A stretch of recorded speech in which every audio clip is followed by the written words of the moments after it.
بھائیو بہنوں السلام علیکم۔ میں ہوں غوث سیوانی۔ تصوف اور اس کے تاریخی پس منظر کے موضوع پر چند باتیں آپ کے سامنے رکھنا چاہتا ہوں۔ اس بارے میں زیادہ تفصیل کے لیے آپ میری کتابیں دیکھ سکتے ہیں جو بعض ویب سائٹس پر موجود ہیں۔ دوستو، رمجھم بارش کے بعد جیسے ہی دھوپ نکلی میں گھر سے باہر آ گیا۔ نرم سبز گھاس پر موتیوں کی سفید بے ترتیب لڑیاں بکھری پڑی تھیں۔ میں نے چاہا انہیں اپنی ہتھیلیوں میں سمیٹ لوں مگر وہ بکھر گئے۔ بہت دیر تک میں اس کے لیے کوشاں رہا مگر کچھ حاصل نہ ہوا اور ایک بھی موتی کا دانہ میرے حصے میں نہ آیا۔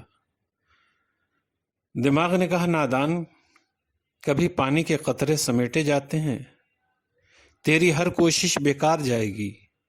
یہ موتی نہیں، پانی کے قطرے ہیں جو چمک کر تجھے فریب دے رہے ہیں۔ ابھی میں اسی ادھیڑ بن میں مبتلا تھا اور ان حسین موتیوں کے بارے میں سوچ رہا تھا جسے بارش نے گھاس پر بکھیر رکھے تھے کہ ایک بچے نے دامن کھینچ کر آسمان کی جانب متوجہ کیا۔ میں نے دیکھا اوپر قوس قزح کے 7 رنگ بکھرے پڑے تھے۔ قدرت کی پینٹنگ کا وہ دلکش نظارہ میری نگاہوں کے سامنے تھا جو بے خود کیے دے رہا تھا۔ میرا جی چاہا فضا میں اڑ جاؤں اور اندر دھنش کو اتار کر زمین پر لاؤں۔ جو دور سے اتنا حسین لگ رہا تھا وہ قریب سے کتنا دلکش ہوگا۔ اس کے رنگوں کو اگر لا کر دیواروں پر لگا دیا جائے تو دیواریں کتنی خوبصورت اور جاذب نظر لگیں گی۔ میری نگاہیں بادلوں پر جمی ہوئی تھیں اور دماغ قدرت کے شاہکار میں الجھا ہوا تھا کہ پھر موسم کا رنگ بدلا اور وہ اندر دھنش کہیں غائب ہو گیا۔ اب میری نظر گھاس پر پڑی تو پانی کے وہ موتی بھی اپنا وجود کھو چکے تھے جو بھی کچھ دیر پہلے تک چمک رہے تھے۔ میں سوچنے لگا کہ جو موتی مجھے نظر آ رہے تھے ان کا وجود نہ تھا اور جو اندر دھنش مجھے دکھائی دے رہا تھا وہ بھی بس میری نگاہوں کا دھوکہ تھا۔ سوال یہ ہے کہ اس دنیا میں جو کچھ ہمیں نظر آتا ہے اس میں کتنا کچھ حقیقت ہوتا ہے اور کیا کیا فریب نظر۔ ہماری یہ زندگی بھی کیا پانی کے اس موتی سے کچھ الگ ہے جسے ہم گھاس پر بکھیر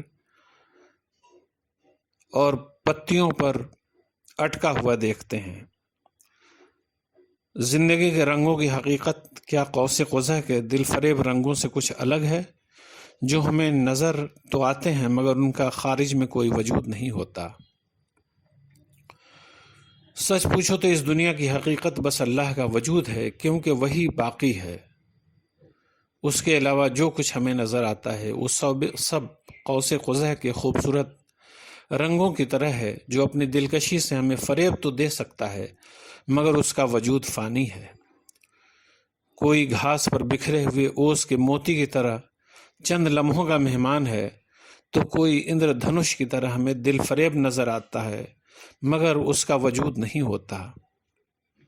ازلی حقیقت بس ایک ہے اور وہ ہے خالق و مالک کی ذات جو ہمیشہ سے ہے اور ہمیشہ رہنے والی ہے، جس کی نہ ابتدا ہے اور نہ انتہا، اور اسی کو سمجھنے کی کوشش تصوف یا صوفزم کہلاتی ہے۔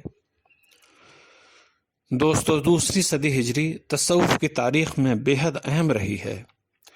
یہ وہ زمانہ تھا جب ممالک اسلامیہ میں انتشار پھیلا ہوا تھا۔ اندرونی اور بیرونی سازشیں اپنے عروج پر تھیں۔ مسلمان فرقوں اور گروہوں میں تقسیم ہو رہے تھے۔ نئے نئے مسائل سر اٹھا رہے تھے۔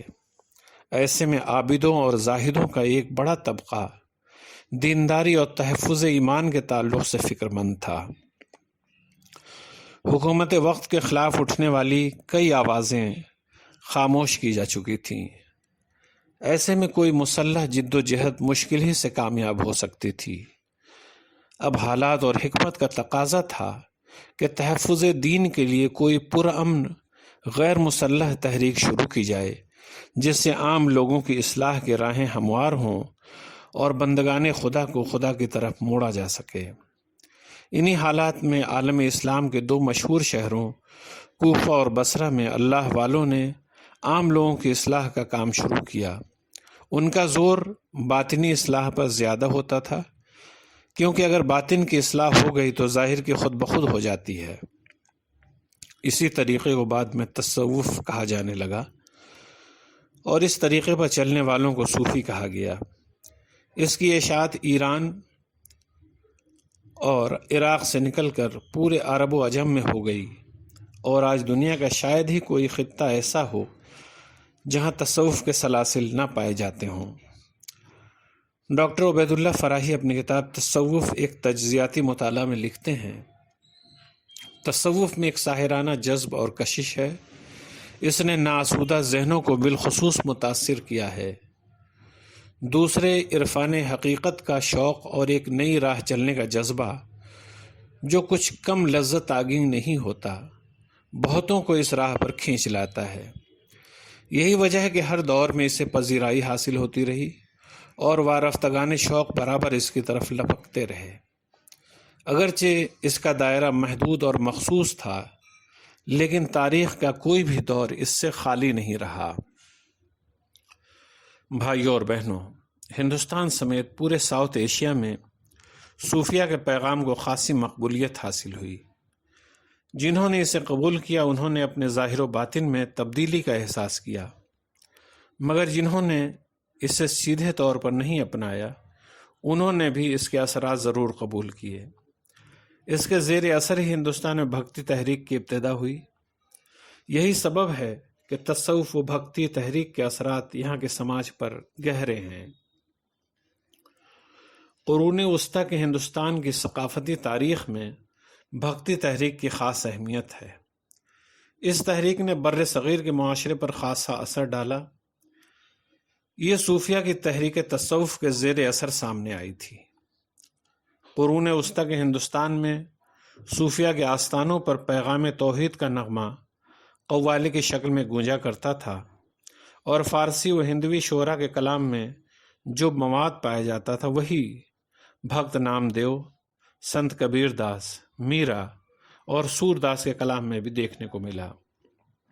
انہوں نے اپنی رچناؤں کے ذریعے خدا کی حمد اور اس کی بھکتی پر زور دیا۔ پہلے سکھ گرو اور سکھ مذہب کے بانی گرو نانک دیو جی بھی بھکتی تحریک کے کوکھ سے آئے تھے۔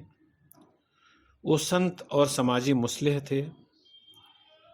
گرو نانک جی نے ہر قسم کے ذات پات کے بھید بھاؤ اور مذہبی تعصب کی مخالفت کی۔ انہوں نے خدا کو ایک مانا اور ہندو و مسلم سماج میں موجود تنگ نظری کے خلاف آواز اٹھائی۔ اتہاس سے پتہ چلتا ہے کہ صوفیہ کی تعلیمات نے ہندوستان کے معاشرے پر گہرے اثرات مرتب کیے اور یہاں کے عوام و خواص کے ظاہر و باطن کو متاثر کیا۔ تصوف ایک ایسی قوت کے طور پر ابھرا جو سماج کو جوڑے رکھ سکتا تھا۔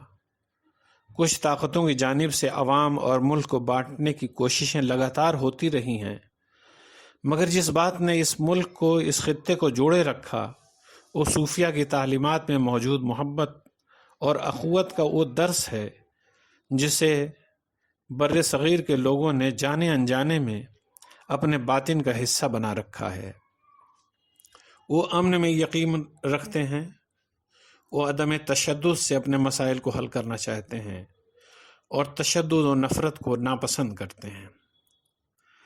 سیاستدانوں کی طرف سے عوام کو تقسیم کرنے کی کوششیں ہوتی ہیں اور سیاسی فائدے کے لیے بھائی چارہ کو توڑنے کی سازشیں بھی کی جاتی ہیں، مگر ان کا اثر زیادہ مدت تک باقی نہیں رہتا۔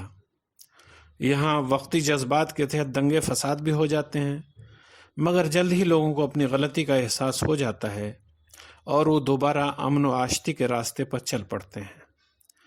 یہ سب صوفیہ کی تعلیم کا ہی اثر ہے جو اس خطے کو 21ویں صدی میں بھی متحد رکھے ہوئے ہے۔ امن ہر شخص کی ضرورت ہے، اس لیے امن سے محبت ہے۔ خدا حافظ۔